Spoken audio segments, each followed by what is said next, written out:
Hi there, I'm Alex and this here is Thor.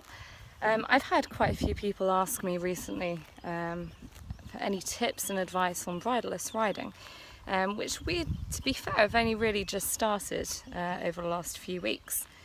The biggest advice I can give to anyone wanting to try bridle-less riding is to first of all practice your halts and your turns with your bridle still on.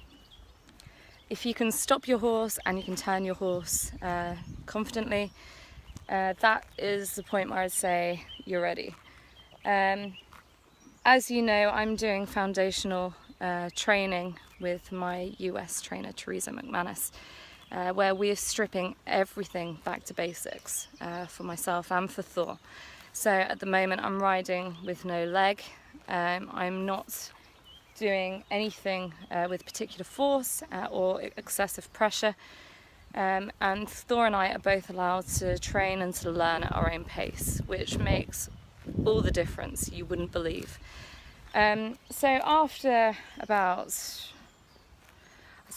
8 months now of riding with my bitless bridle and my bareback pads, we're now at a point now where we're starting to click and we're actually getting a relationship together where we can move forward, do things that I never would have dreamt of doing about a year ago. And it is purely down to going forward slowly at our own paces. Nothing incredibly difficult. There's no tricks, there's no gimmicks. There aren't any gadgets that you can use to get the kind of movements and work that Thor and I are doing at the moment. It's purely just relaxation, going back to basics and taking your time. So as I say, with the bridle-less riding, I would recommend doing very small amounts to begin with. So the first time we did it was on the yard. I took his bridle off and we basically just did a standstill. Once he was standing still nicely, got off, and that was it.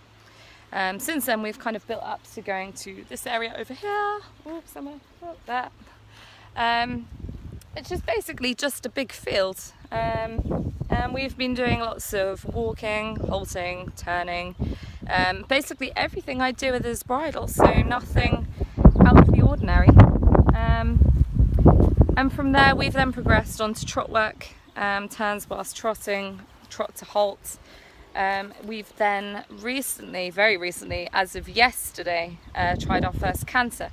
Now I don't really make a habit of cantering Thor very much because he's still quite young, but I thought it was something, it just felt right at the time to try something I always dreamt of doing, bareback, bridle-less canter, and it was fantastic.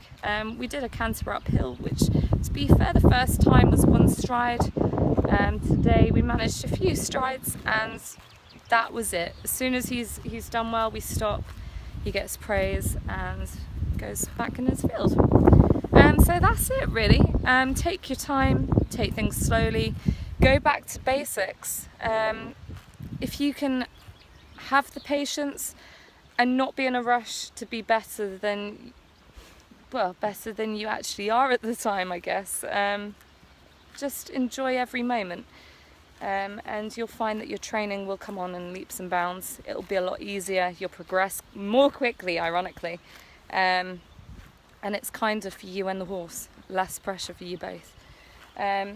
If you'd like any more information, please do get in touch, or you have Thor's and my blog, where I'm just basically putting our progress on there.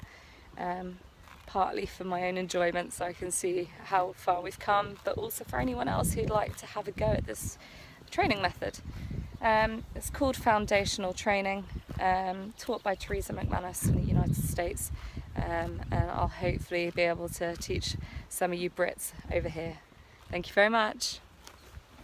Over and out.